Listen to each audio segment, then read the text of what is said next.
प्यारे बच्चों, स्वागत है आपका आपके अपने YouTube चैनल ज्ञान दर्शन में। जी हाँ, सफलता का आपने किया विचार, उस विचार को हमने किया साकार। उस विचार को साकार करने के क्रम में आज हम जो पढ़ रहे हैं वो है पटवारी एग्जाम के लिए एक अच्छा टॉपिक है हिंदी के अंतर्गत वर्णमाला पढ़ते हैं। वर्णमाला के अंदर आते हैं वर्ण, और वर्णों को हम अलग अलग भागों में बांट के पढ़ते हैं। तो वर्णों में आते हैं सघोष वर्ण, अघोष वर्ण तथा अल्प प्राण और महाप्राण। एक्चुअली में ये आते हैं व्यंजन के अंतर्गत बच्चों, काय में व्यंजन में। तो प्रश्न पूछा जाता है, बताइए कौन सा व्यंजन सघोष होगा, कौन सा व्यंजन अघोष होगा, या कौन सा व्यंजन अल्प प्राण होगा, या कौन सा व्यंजन महाप्राण होगा। इसको पहचानना बहुत मुश्किल होता है क्योंकि हम ये चार चीजें हो जाती हैं और चार चीजें इकट्ठा याद करना थोड़ा मुश्किल हो जाता है। तो इसके लिए मैं आपके सामने एक बहुत प्यारा सा चार्ट लेके आया हूं। जी चार्ट में बनवाऊंगा आपको और उसी समय आपको ये चार्ट याद हो जाएगा। ठीक है, तो वैसे अगर हम इसको समझे कि सघोष या अघोष वर्ण किसे कहते हैं, या अल्प प्राण या महाप्राण किसे कहते हैं, तो मैं आपको जल्दी से बता देता हूं कि सघोष वर्ण या अघोष वर्ण, घोष का मतलब होता है कंपन। क्या होता है बच्चों? कंपन। मतलब जिन व्यंजनों का उच्चारण करने में हमको कंपन महसूस होता है। क्या होता है? कंपन मतलब वाइब्रेशन। जिन व्यंजन का उच्चारण करने में हमें कंपन महसूस होता है वो कहलाते हैं सघोष वर्ण, और जिनमें कंपन महसूस नहीं होता है वो कहलाते हैं अघोष वर्ण। तथा अल्प प्राण और महाप्राण, प्राण का अर्थ होता है वायु, क्योंकि आपको भी पता है जब तक हमारे शरीर से वायु निकल रही है तब तक प्राण है। जिस दिन ये निकलना बंद हो जाएगी उस दिन ये प्राण खत्म हो जाएंगे। तो अल्प प्राण और महाप्राण, जिन व्यंजनों का उच्चारण करने में हमारे मुख से कम वायु निकलती है वो कहलाते हैं अल्प प्राण, और जिन व्यंजन का उच्चारण करने में हमारे शरीर से अधिक वायु निकलती है वो कहलाते हैं महाप्राण। तो बच्चों इनको वैसे तो आप चाहो तो इस तरह से भी समझ सकते हैं कि जिसमें कंपन होगा आप फील कर सकते हो, लेकिन जहां तक मेरा अनुभव कहता है कि आप इसको फील नहीं कर पाओगे। इसीलिए मैं आपके सामने एक चार्ट लेके आया हूं। ये चार्ट मेरे साथ साथ आपको बनाना है और अभी के अभी आप इसको याद करके बैठ जाइएगा। ठीक है, देखिएगा,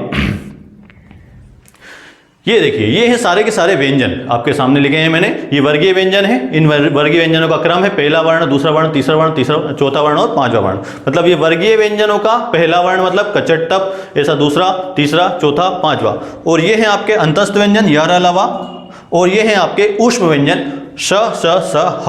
ये मूल व्यंजनों की संख्या 33 होती है और 33 के 33 व्यंजन यही है, और यहीं से प्रश्न आने वाले हैं। अब देखिए, मेरे साथ साथ आप लोग बनाना चालू कर सकते हैं चाहे तो। देखिएगा, कुछ नहीं करना है हमको, बहुत अच्छा, बहुत आसान है, क्योंकि आपको वर्णमाला आती है। वर्णमाला में सबसे पहला वर्ण जो आता है वो आता है अ। तो हमको आ पता है, तो आ से आप यहां पे लिख सकते हैं क्या? अघोष। क्या लिखेंगे बच्चों? अघोष। यदि अघोष यहां लिख दिया तो आप अपने आप सघोष यहां पे लिख दीजिएगा। क्या लिख देंगे? सघोष। आ से शुरुआत हुई है, अघोष यहां लिखा है, तो यहां पे आप लिख लीजिए अल्प प्राण। क्या लिखेंगे बच्चों? अल्प प्राण। तो अपने आप यहां पे क्या लिख सकते हैं आप लोग? महाप्राण। कोई समस्या नहीं है, इतना कर सकते हैं, बहुत आसान होता है। अब देखिएगा, अब करना कुछ नहीं है, क्या करना है? गिनती आती है। गिनती की शुरुआत कहां से होती है भाई?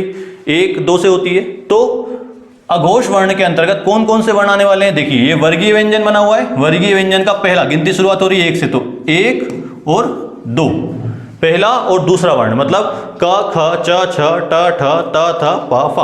काय में आएंगे? आपके अघोष में। और सघोष में क्या आएंगे? आपके तीसरा, चौथा और पांचवा वर्ण। मतलब ग घ ङ ज झ ञ ड ध ण द ध न ब भ म। यहां तक कोई समस्या नहीं होगी।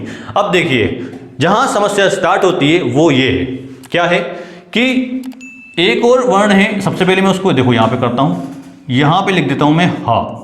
क्या लिख दिया? ह। इसका मतलब यह हुआ कि ह जो व्यंजन है वो महाप्राण भी होगा और सघोष भी होगा। क्या होगा? महाप्राण भी होगा और सघोष भी होगा। याद रखिएगा, ये वाला जो मैंने किया है ना, कि ये ह व्यंजन क्या है आपका? सघोष भी है और महाप्राण भी है।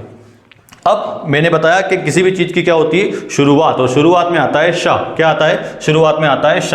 तो हमको क्या लिखना है यहाँ पे? श, स और स। जब तीनों श यहां आ गए तो य र ल व यहां आ जाना है। य र ल और व। हम इसको डालेंगे काय में? डब्बे में। कोई मुश्किल नहीं है, बहुत आसान है। ठीक है, अब देखिए, सघोष, अघोष और सघोष क्लियर है। अब देखिए, अल्प प्राण में भी गिनती कहां से शुरुआत होती है? 1 से। तो अपन यहां पे क्या करेंगे? पहला, तीसरा और पांचवा वर्ण। कौन सा बच्चों? पहला, तीसरा और पांचवा। और यहां पे देखिएगा दूसरा और चौथा वर्ण, मतलब महाप्राण में कौन सा आएगा? दूसरा और चौथा वर्ण आएगा महाप्राण वाले वर्ण। अब देखिए कुछ नहीं करना है हमको, क्या करना है? Cross multiply. क्या होता है? Cross multiply. समझ पढ़ा है ना आप लोगों ने मैथ्स में? तो देखिए ये स को उठा के क्या करना है अपन को? इस जगह पे। और या र अलावा को क्या करना है अपन को? इस जगह पे। ये देखिए ये मैं लिख देता हूं यहां पे या र ला और वा, इसको मैं डाल देता हूं डब्बे में।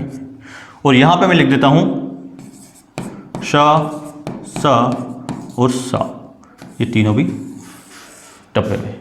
अब देखिए आप, अब आपको ऐसा कोई वर्ण नहीं बच रहा है जो बचा हुआ है। देखिए सारे के सारे वर्गीय व्यंजन लिख लिए, अंतस्थ व्यंजन लिख लिए और ऊष्म व्यंजन लिख लिए।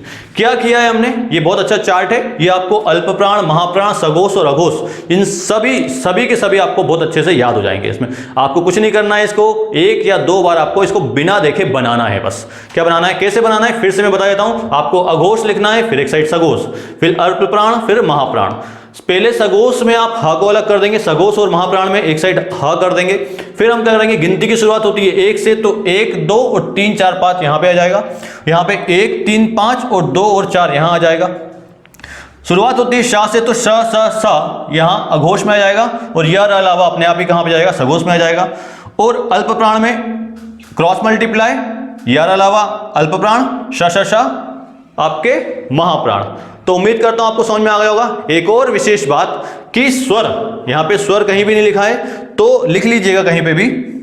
जो सारे स्वर होते हैं, सारे स्वर सघोष क्या होते हैं? सघोष एवं अल्प प्राण। सारे स्वर क्या होते हैं? सघोष एवं अल्प प्राण होते हैं। तो आप इसको भी याद कर लीजिएगा। सारे स्वर क्या होते हैं बच्चों? सघोष एवं अल्प प्राण होते हैं। सारे स्वर सघोष एवं अल्प प्राण होते हैं। तो ये था सघोष, अघोष और अल्प प्राण, महाप्राण को जानने का चार्ट। आप घर पे 1 2 बार बनाइएगा, आप पूरी उम्मीद है आपको ये याद हो जाएंगे। आप चाहें तो इसका स्क्रीनशॉट ले लीजिए, ठीक है। लेकिन बनाना है इसको बिना देखे, देख के नहीं बनाना है, क्योंकि हमको चीटिंग नहीं करनी है, हमको दिमाग का प्रयोग करके इसको बनाना है। 1 2 बार बनाएंगे आपको याद हो जाएगा और आपका एक प्रश्न पक्का यहां से आएगा जो कि आपका बिल्कुल सही हो जाएगा। तो इसी तरह के रोचक तथ्य, इसी तरह की ट्रिक के लिए हमारे चैनल को लाइक, शेयर और सब्सक्राइब जरूर कीजिएगा। और हम मिलते हैं अगले वीडियो में। तब तक के लिए सतर्क रहें, सुरक्षित रहें, सावधान रहें और देखते रहें ज्ञान दर्शन। नमस्कार, जय माता दी।